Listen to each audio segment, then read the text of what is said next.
आनंद कुमार पांडे, मैं incredible India tourist guide association का अध्यक्ष हूँ, प्रेसिडेंट हूँ। पांडे साहब, मुझे ये बताइएगा कि अभी आपने एक विदेशी पर्यटक का जिस तरह से स्वागत किया, ये हमारी संस्कृति रही जी है। जी। आज के मौजूदा समय में कैसे देखते हैं आप, भारत कहाँ खड़ा है? बॉस, ये तो संस्कृति हम लोगों के लिए it's deeply rooted and we this legacy is with us and it will continue. और विश्व बंधुत्व और वसुधैव कुटुंबकम, यही संस्कृति लेके हम लोग चल रहे हैं। और मोदी जी तो इसके बहुत बड़े brand ambassador, international brand ambassador हो गए हैं। उन्होंने ये मुहिम पूरी दुनिया में फैला रखी है और हम लोग एक उनके सिपाही हैं। हमें हमारे ट्रेड को, हमारे प्रोफेशन को कल्चरल एम्बेसडर बोला जाता है, सांस्कृतिक राजदूत। तो वही हमारा काम है, अपने देश की संस्कृति, धरोहर, इस देश की जो विशेषताएं हैं जो कि बड़ी यूनिक हैं पूरी दुनिया में, यही एक संस्कृति है जो लगभग 4000 से ऊपर सालों से कंटिन्यूटी में है। बाकी कई सभ्यताएं आईं और गईं, लेकिन भारतीय संस्कृति जो है, इसकी कंटिन्यूटी जो है वो अभी तक बरकरार है। और ये इसलिए है कि ये डीपली रूटेड है, ये बुक में नहीं है। It's a culture, it's a way of life, and this is what all the tourist from all over India they come to experience it. बस ये एक टूरिस्ट जब इंडिया में आता है, वो कम से कम 50 लोगों को नौकरी देता है, चाहे वो फूड बेवरेज हो, ड्राइवर हो, गाइड हो, होटेलियर्स हो, सब्जी उगाने वाला हो। वो कम से कम एक टूरिस्ट 50 लोगों के लिए जॉब जनरेट करता है। और ये हमारे देश में सेकेंड और या third most revenue generated trade हो सकता है। लेकिन अभी कुछ जो है, हालांकि मोदी जी ने बहुत काम किया है, लेकिन अभी भी कुछ सस्टेनेबल टूरिज्म के लिए हमें कुछ काम करना होगा।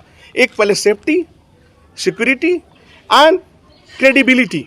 क्रेडिबिलिटी बड़ी इंपॉर्टेंट है। एक टूरिस्ट को जहाँ भी जाए, जिस मोनूमेंट पे भी जाए, जिस जगह भी जाए, उसको लगे कि मैं सेफ़ हूँ, उसको लगे कि मैं किसी भी समय कहीं भी निकल सकता हूँ। तो हमारी संस्कृति तो है ही विश्व बंधुत्व।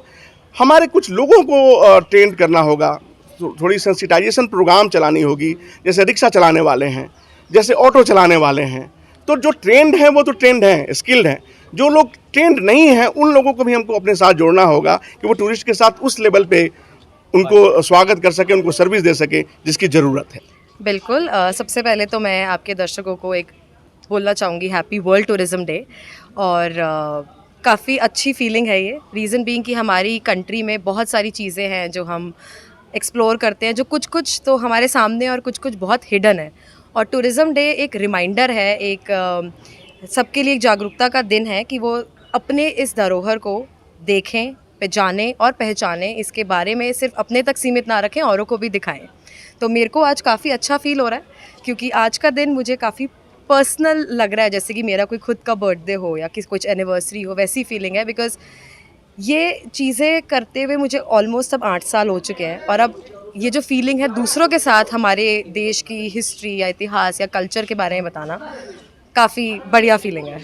अच्छा, आप विदेशी पर्यटकों से मिलते हैं जी। क्या राय रखते हैं वो भारत के बारे में? सबसे पहला शब्द जो उनके मुंह से मैंने सुना है वो है खूबसूरत।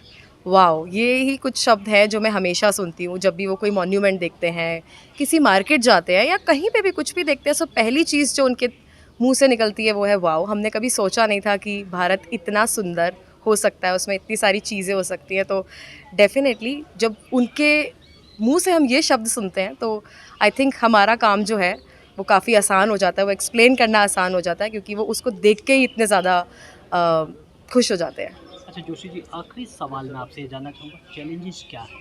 देश कैसे अपने आप को, जो हमारा एक आम नागरिक है, वो कैसे अपने आप को शिक्षित करे, कैसे एक ऐसा करे कि खूबसूरत दुनिया, भारत उसकी तरफ एक कदम बढ़ाए?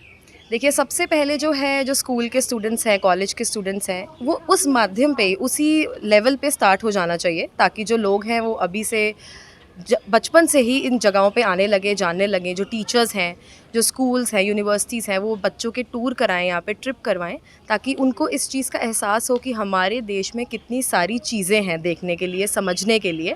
और जब हर एक नागरिक अपने देश के बारे में चीज़ें समझेगा, इतिहास को समझेगा, तो वो ज़रूर उसको आगे बढ़ाने की भी कोशिश करेगा, बिकॉज़ बहुत ही रिच हिस्ट्री और रिच कल्चर है हमारे पास।